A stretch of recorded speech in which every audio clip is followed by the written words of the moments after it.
Tense.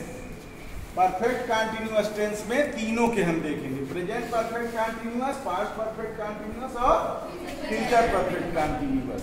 तीनों की पहचान पहले जान लो। कई लोग पहचान में दिक्कत करते हैं।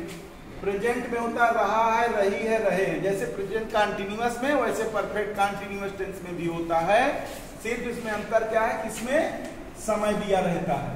तो रहा है, रही है, रहे हैं के साथ समय दिया हो तो क्या हो गया, प्रेजेंट परफेक्ट कंटीन्यूअस टेंस। रहा था, रही थी, रहे थे के साथ समय दिया हो तो क्या हो गया, पास्ट परफेक्ट कंटीन्यूअस टेंस। रहा होगा, रही होगी, रहे होंगे के साथ समय दिया हो तो क्या होता है, फ्यूचर परफेक्ट कंटीन्यूअस टेंस।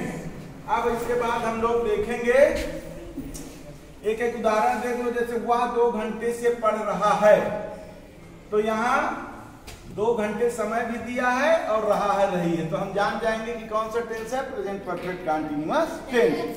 रहा है, रही है, रहे हैं, इसलिए प्रेजेंट परफेक्ट कंटीन्यूअस टेंस हो गया और समय भी दिया है। अब इसको बनाते कैसे हैं, हैज बीन या तो हैव बीन और मेन वर्ब में आईएनजी और समय के लिए सिंस और हार। निश्चित समय के लिए सिंस, अनिश्चित के लिए हार। अब ये हम देखते हैं कि वह 2 घंटे से पढ़ रहा है, तो ही सिंगुलर है तो ही के साथ हैज बीन लगेगा कि हैव बीन, हाँ, तो he has been reading for 2 hours. 2 घंटे निश्चित समय, फॉर 2 आवर्स। इसी तरह पास्ट में हम मान लो एक उदाहरण देते हैं, वह 3 दिनों से घास काट रहा था, तो यहाँ रहा है, रही है ना होगा, क्या हो जाएगा, रहा था, और समय दिया ही है, तो इसको हम लोग इसमें क्या लगाते हैं, हैड बीन, चाहे सिंगुलर हो चाहे plural. Past perfect continuous tense में क्या लगाते हैं, हैड बीन लगाते हैं। तो इसका क्या बनेगा, he had been cutting grass for 3 days. He had been, मेरे साथ पढ़ो, कटिंग ग्रास फॉर 3 डेज। अब फ्यूचर की देखो, रहा होगा, रही होगी, रहे होंगे, समय। एक उदाहरण देखो, मैं सोमवार से इस घर में रह रहा हूँगा। मैं सोमवार से इस घर में रह रहा हूँगा। इसमें क्या लगाते हैं, will have been, shall have. इसमें तीन हेल्पिंग वर्ब होते हैं, विल हैव बीन और शैल हैव बीन।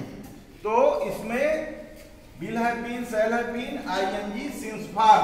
तो शैल हैव बीन कहाँ लगाएंगे, आई और बी के साथ, और विल हैव बीन कहाँ लगाएंगे, अदर के साथ। कोई और भी सब्जेक्ट होगा तो वहाँ विल हैव बीन। अब एक उदाहरण हमने लिया, मैं सोमवार से इस घर में रह रहा हूँगा, तो आई शैल हैव बीन, क्या हो जाएगा, I shall have been living in this house since Monday. निश्चित समय, सिंस मंडे। ठीक है। अब इसके निगेटिव इंट्रोगेटिव कल हम लोग पढ़ेंगे। ठीक है, थैंक यू।